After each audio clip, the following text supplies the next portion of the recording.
even when I was still in my second year or so, then I talked to a lot of people who had already gone to the US from our batch. Even from our batch, people had gone to the US before me. So I got in touch with them, and they introduced me to their friends who had gone to different universities in the US. And that's how I came up with a list of universities to apply to. And also the general wisdom at that time was that when you apply for universities in the US, you should not just apply to one or two universities, but you should apply to like a broad spectrum of universities based on your profile. Like you should apply to like one or two universities that you think you can get into based on the previous admits given out by that university. So all this is publicly available because there are a lot of forums and blogs where people who got admits in the US before, they write about that, and it's very easy to find out what universities you can get based on your profile.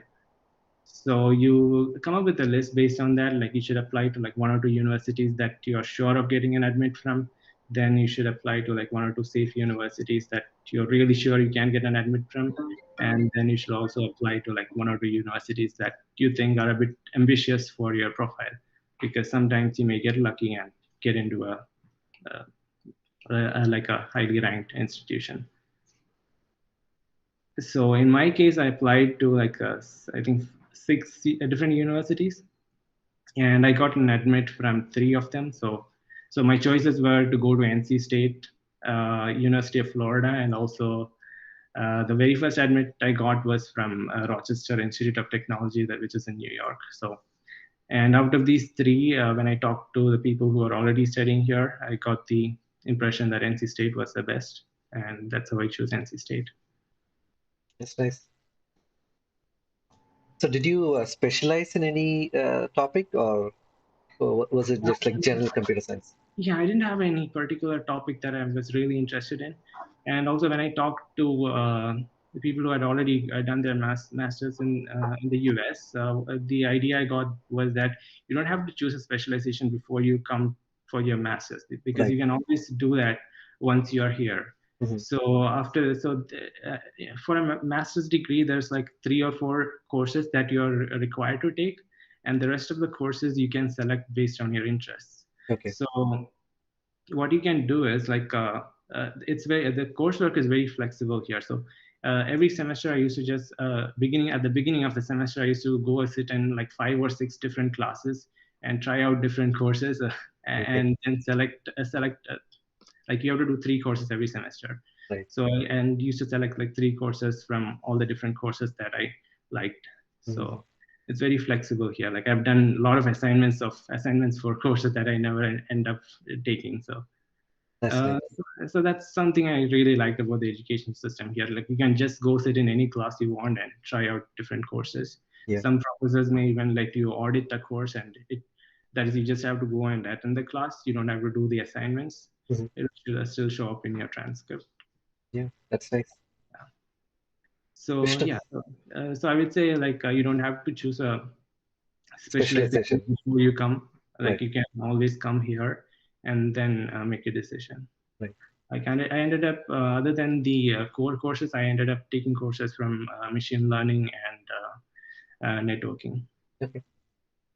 Vishnu, off to you now. Yeah. Sorry, I had to stop for a few seconds. No problem.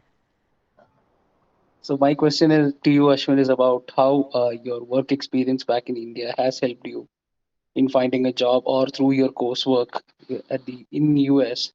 Would you prefer having come here as a fresher, or would you prefer to come here after a few years of experience, getting that experience?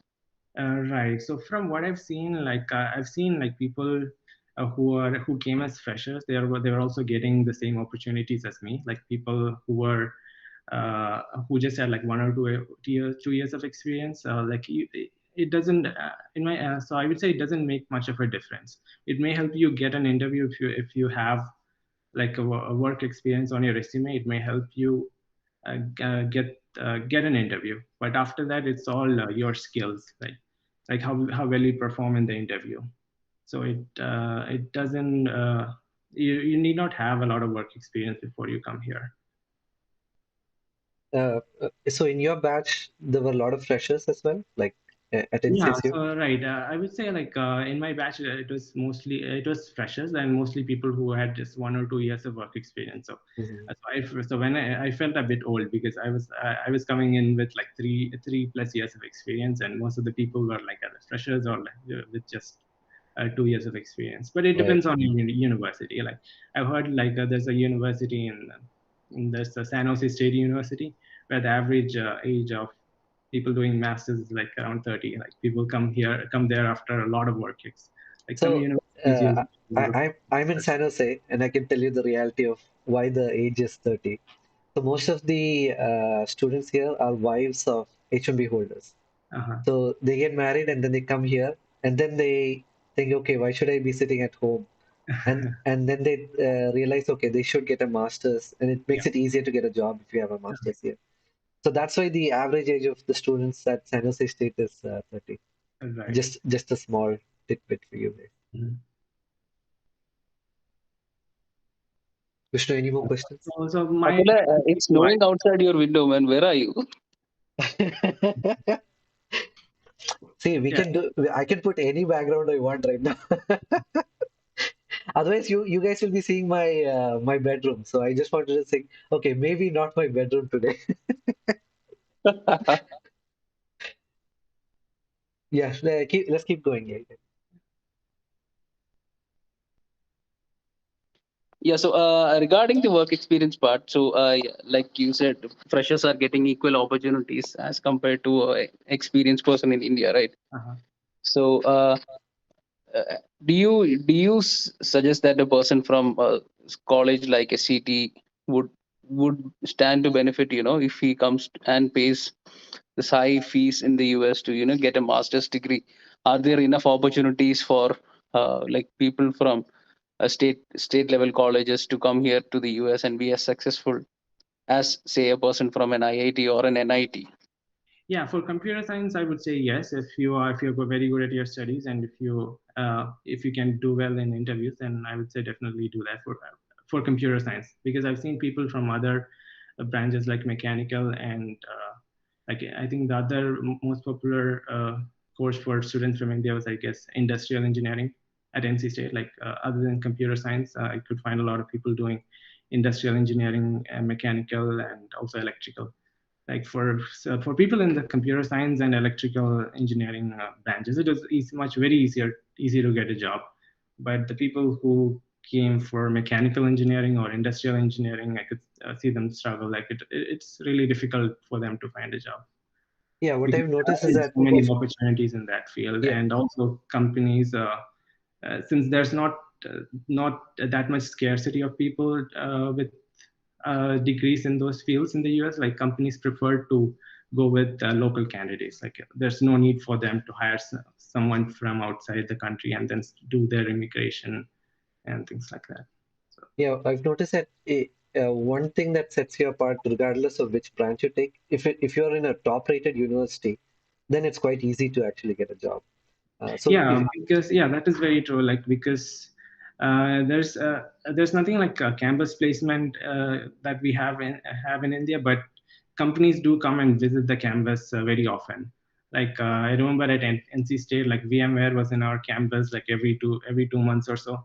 So they would like somebody will come and talk and give you free food and like free T-shirts and stuff like that. free So, jobs also, yeah, jobs. If you yeah, you get an opportunity to interview. give your resume, and yeah, if you're lucky, you'll get a call. Like, you'll get a call. It's easier to get a call if companies are visiting your campus. Like there Right. will be a career fair, and that's like twice a year. Mhm. We have a career fair, and even apart from the career fair, like companies come and keep visiting Okay. uh, university campuses. So, so I always used to carry a set of printed resumes in my bag. So you never know when you'll find some company in some corner. You So have your elevator pitch ready all and, the time. yeah, Yeah, so I had a question. So we're all from SCT, and that's something that connects us all. So what do you miss the most about SCT, or is there some memory of SCT that you'd like to share with us? Yeah, most fun memories of SCT, I would say, would be in the first year, when you get to bunk a class because of a hartal, or when your exams get postponed because of hartal. That used to be fun, because after the first year, you can bunk classes anytime you want. I remember the first year that we joined. I think the Uh, first 2 or 3 weeks was just buns. Like yeah, there was a strike going on for the first 3 weeks itself. That's right. crazy. I know we used to like listen very carefully because the strike would start from the other side of the building. We're like, "Well, do you hear something? Do you hear something? Okay, pack your bags. Let's go." Yeah, I So that remember this one time when there was a fight in the campus and the police came in and they were just beating up people, irrespective of whether you were part of the strike or not. And it was fun running away from them. I don't know if the students there like now can relate to this. I don't. I think it's very different now correct. Yeah. Yeah, from my time. yeah. Yeah. It's And become a from lot my more tame. Right, and from what I heard, there used to be even more people at SCT used to be even more politically active before we came in. Like there used Yeah. to be much more hartals and buns before our batch. They said Right. it became much better after our batch.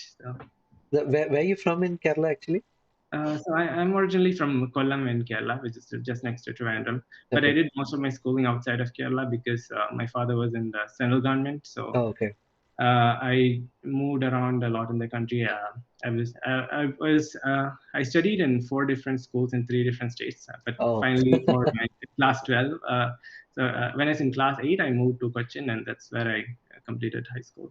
okay. So Went to where would you call home? Is it Kollam, Cochin, or where would you call your home? I've been, yeah, I've been to Kollam only for like summer vacations and during the breaks. Yeah, Okay. right. Yeah. Yeah, I've been all over the place. Yeah, And but if you want to continue. Sure. Yeah. So I think I would love to go back to the career topic, Ashwin. So uh, you said you are with the tech side of the business now. So where do you think what is your career progression from here? Is it continuing to be in the tech side or moving to the management side sometime, the business side, or what do you think it's like? yeah, at least for now, I would like to focus on the technical side. So I want to be a really solid engineer before, and maybe sometime after that, I may consider moving into management or something like that. So I've seen a lot of people in my organization do that. Like so, yeah. Okay. For now, the focus is on improving my technical skills and becoming a good, really solid engineer. So Makes that's sense. for now.